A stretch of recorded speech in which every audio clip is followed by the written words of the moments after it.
അവർ മൂലം മാത്രമാണ് ഇത് സാധ്യമായിരിക്കുന്നത്. തരൂരിന്റെ ലീഡ് 15,100 കൂടുന്നു. ഇപ്പോൾ കാര്യങ്ങൾ വ്യക്തമായി. നമ്മൾ പറഞ്ഞത് മാറിയിരിക്കുന്നു. തരൂര് വിജയത്തിലേക്ക് അടുക്കുകയാണ്. തിരുവനന്തപുരം, നേമം, വട്ടിയൂർക്കാവ് മണ്ഡലങ്ങളിലെ എല്ലാ റൗണ്ടും പൂർത്തിയായി. അതിന്റെ സ്കോർ ആണോ ഈ കാണിക്കുന്നതെന്ന് അറിയാൽ, അതിന്റെ സ്കോർ ആണ് ഇതെങ്കിൽ തരൂരിന്റെ വിജയമാണ് തിരുവനന്തപുരത്ത്. ചോദിക്കണം, പ്രശാന്ത് കൃഷ്ണ ചോദിക്കണം. നേമവും വട്ടിയൂർക്കാവും എണ്ണിക്കഴിഞ്ഞു. പ്രശാന്ത് കൃഷ്ണ പറയൂ. പ്രശാന്തിലേക്ക് ഇപ്പൊ വരാം. അതായത് തിരുവനന്തപുരത്ത് ഇനിയിപ്പോ വലിയ തോതിലുള്ള ആശങ്കകൾക്കോ മറ്റും UDF ക്യാമ്പിൽ അടിസ്ഥാനമില്ല. ശശി തരൂർ വീണ്ടും അവിടെ നിന്ന് ജയിക്കുന്ന സാഹചര്യത്തിലേക്ക് തന്നെയാണ് കാര്യങ്ങൾ. ഈ എണ്ണിക്കഴിഞ്ഞ വോട്ട് ഇതിനകത്ത് കൂട്ടിയിട്ടുണ്ടെങ്കിൽ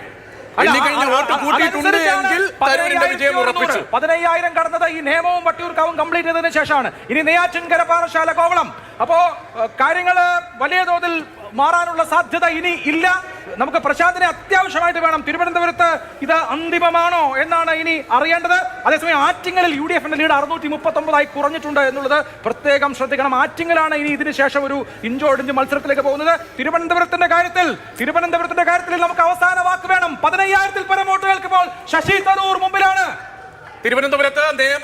തിരുവനന്തപുരം നിയമസഭാ മണ്ഡലങ്ങളിലെയും വട്ടിയൂർക്കാവിലെയും ബൂത്തുകൾ എണ്ണി കഴിഞ്ഞപ്പോൾ പ്രശാന്ത് പറയൂ, കൂടി ചേർത്തല്ലേ ഇത്? അങ്ങനെയാണെങ്കിൽ തരൂരിന്റെ വിജയം ഉറപ്പിക്കാമോ? ലീഡ് ശശി തരൂരിന് 15,100 വോട്ടിന് ശശി തരൂർ ലീഡ് വർദ്ധിപ്പിക്കുന്നു.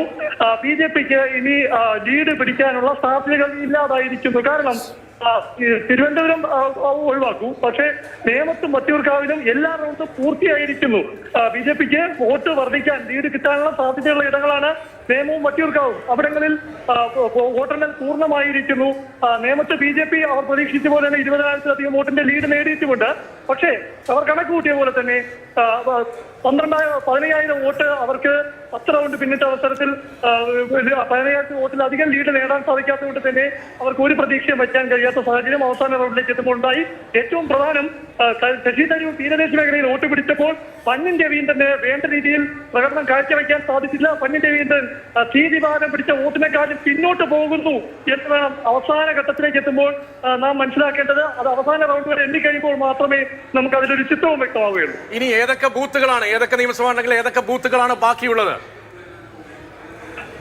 കോവളം, പാറശാല, നെയ്യാറ്റിങ്കര ഈ 3 നിയമസഭാ മണ്ഡലങ്ങളിലും ഇനി അവസാന റൗണ്ടുകളിലേക്ക് കടന്നിരിക്കുന്നു എന്നാണ്. അതായത് 12 റൗണ്ട് കടന്ന് അവസാന റൗണ്ടിലേക്ക് എത്തിയിരിക്കുന്നു എന്നാണ് നാം ഇപ്പോൾ മനസ്സിലാക്കുന്നത്. അതിന്റെ ഒരു കൃത്യമായ വിവരം തെരഞ്ഞെടുപ്പ് കമ്മീഷൻ വൃത്തങ്ങളിൽ നിന്ന് ലഭ്യമായിട്ടില്ല.